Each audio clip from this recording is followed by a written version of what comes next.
Assalamualaikum and a very good day to everyone who is watching the video. So today I would like to review the play The Phantom of the Opera.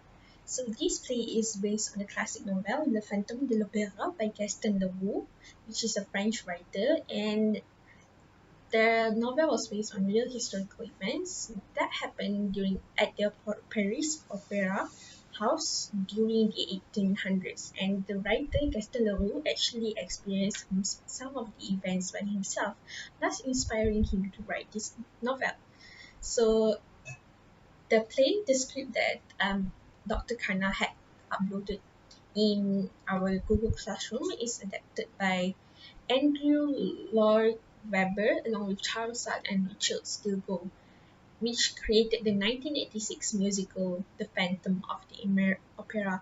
So the story, The Phantom of the Opera, written by Gaston Leroux, was there are actually a lot of adaptations of this story, and the most famous adaptation that is the longest running musical of all time at the Broadway since 2005 is the Weber adaptation. And the play consists of 95 pages and have two acts. Act 1, which consists of 10 scenes, and Act 2, which consists of 9 scenes. Okay, so I will now move on to the brief summary of the play. So The Phantom of the Opera tells the tale of a disfigured musical genius known only as the Phantom, who haunts the Paris Opera House. However, the Phantom is attracted to a young soprano which her name is Christine. However, she falls fiercely in love with her.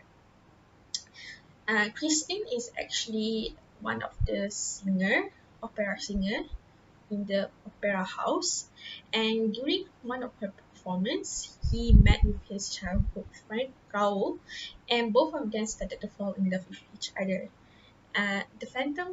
Because the Phantom terrified of losing Christine, the Phantom enacts a plan to keep Christine by his side while Raoul tries to foil the ship.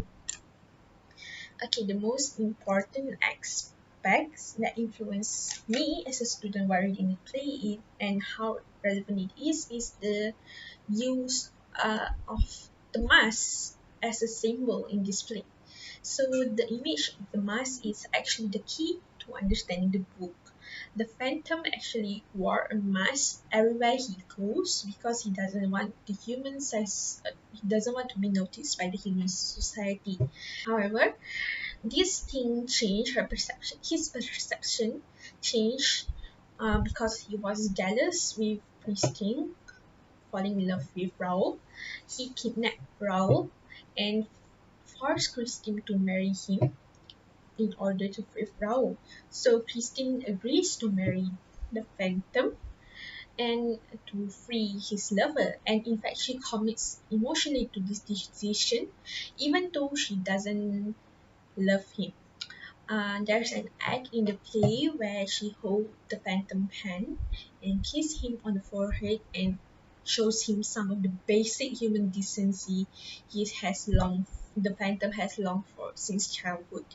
The Phantom felt touched by this and satisfied emotionally, feeling accepted and loved for the first time in his life.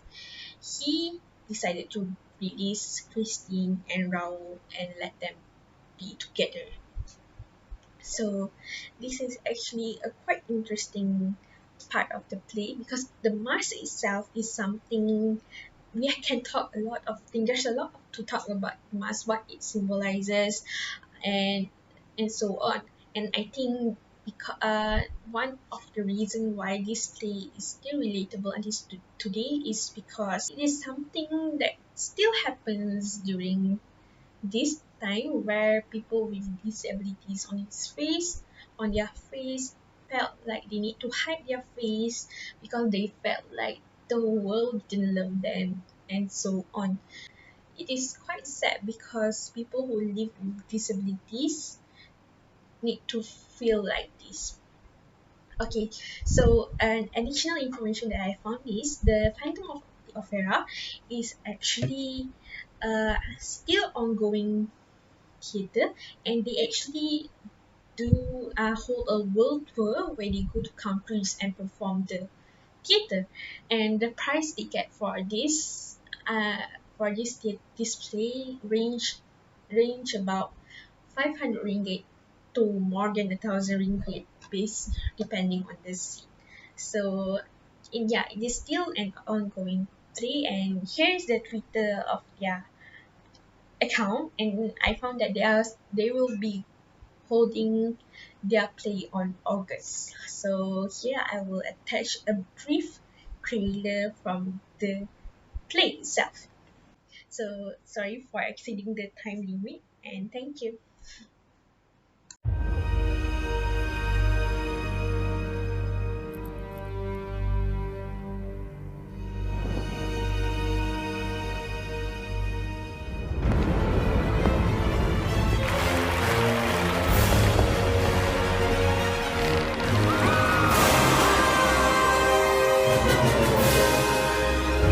Let your fantasies unwind at the Phantom of the Opera on Broadway.